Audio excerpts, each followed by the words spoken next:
Сәлеметсіздер ме, құрметті студенттер? Мен Семей қаласы көлік колледжінің тарих және география пәнінің оқытушысы Имангалиева Гаухар Сайлауқызы. Бүгін бізде дүниежүзі тарихы пәні номер 25 сабақ, тақырыбы КСРО-ның ыдырауы, ТМД-ның құрылуы. Сабақтың мақсаты 80-90 жылдардағы дағдарыстан шығу жолдары, КСРО-ның унитарлы мемлекет ретіндегі құлдырауының себептері, 1991 жылдың 19-20 жылдарындағы тамыздағы жағдайлар, КСРО-ның құлауы мен ТМД-ның құрылуының негізгі себептері мен және нәтижелерімен танысатын боламыз. Тәуелсіз мемлекеттер достастығының құрылуы. 1991 жылы 8 желтоқсанда РСФСР, Украина, Беларусь басшылары Минск қаласында кездесті. Бұл кездесу Беловеж келісімі деп аталған болатын. Талқыланған негізгі мәселелер 1922 жылға КСРО құру туралы келісімшартты жою, тәуелсіз мемлекеттер достастығын құру. Бас қосуда осы мәселелер туралы қағаздарға қол қойылды. Бұл кездесуге Қазақстан президенті Нұрсұлтан Әбішұлы Назарбаев та, Орта Азиялық республикалардың басшылары да шақырылған жоқ болатын.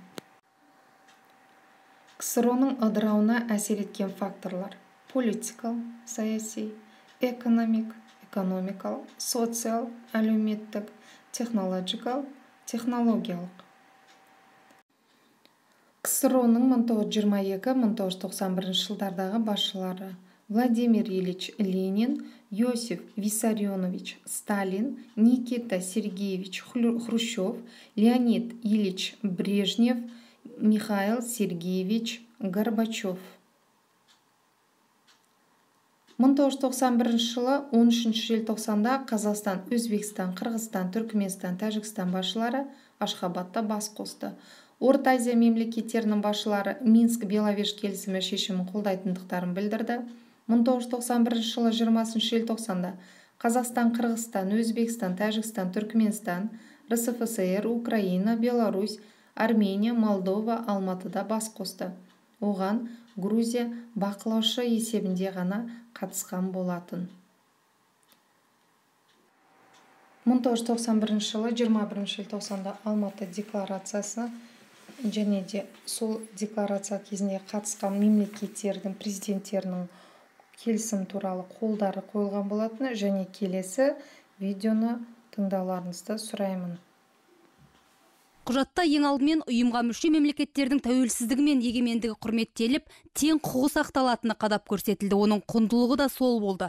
Одан кейінгі кезекте елдің даму бағытын айқындау, ұлттық қауіпсіздікті, жаңа мемлекеттік шекаралардың тұтастығын қамтамасыз ету тұрды. После путчевский период состояние общества совершенно другое и отношение другое. Поэтому мы, реально оценивая происшедшие события, приходим к выводу, что прежде всего для народа сегодня нужно восстановление экономических связей для того, чтобы не допустить падения экономики, а значит падение жизненного уровня людей. Алматы декларациясы шеңберінде қабылданған шешімдердің орындалуына күмән келтіргендер де болды алғашында. Алайда стратегиялық миссиясын мінсіз атқара білген достастық өзінің өміршеңдігін дәлелдеді. Каждое государство стало независимым, и отсюда надо исходить, что каждому государству в рамках вот этого соглашения оказывать необходимую помощь при переходе к рынку.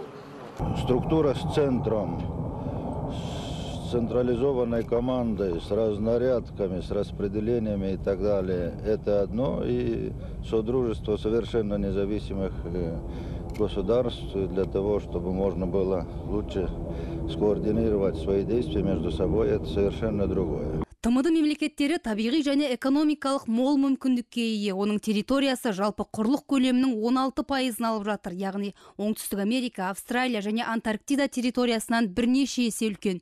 Дүниежүзілік мұнай қорының 20%, табиғи газдың 40%, көмір мен орман алқабының 25% осында. Жер шарында халықтың 5% ТМД аумағында қоныстанған.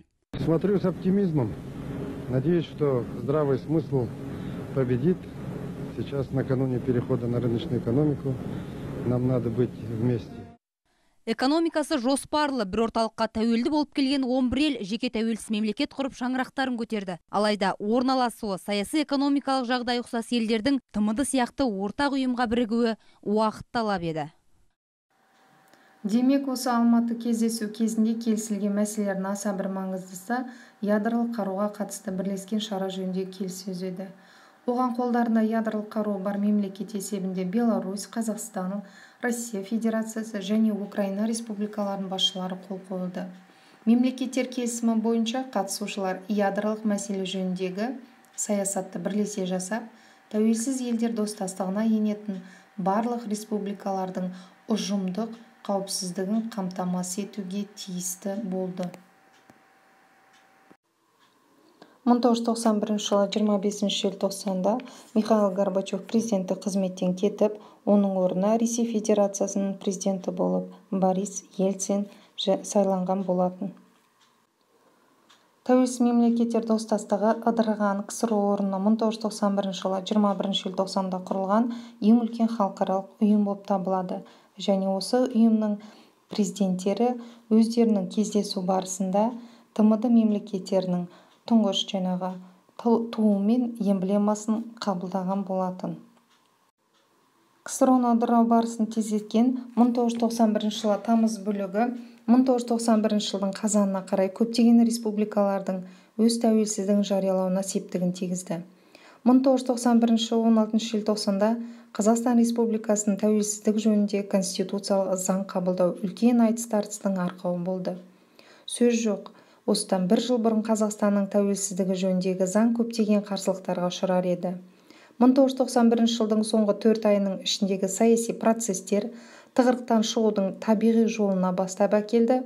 Қазақстан өз тәуелсіздігін жариялады. 1991 жылы 16 желтоқсанда Қазақстан Республикасының тәуелсіздігі күні жарияланды. Қазақстан Республикасының тұңғыш президенті болып бүкіл халықтық сайлау нәтижесінде Нұрсұлтан Әбішұлы Назарбаев сайланған болатын. Бұл тақырып бойынша келесі сабақта өтетін боламыз. Бүгінгі тақырып бойынша айтылған мәселелер осы. Енді сіздерге берілетін үй тапсырмасы осы бүгінгі тақырып бойынша КСРОның ыдырауына қандай факторлар әсер етті, сол жайлы 10 терминологиялық сөз жазасыздар.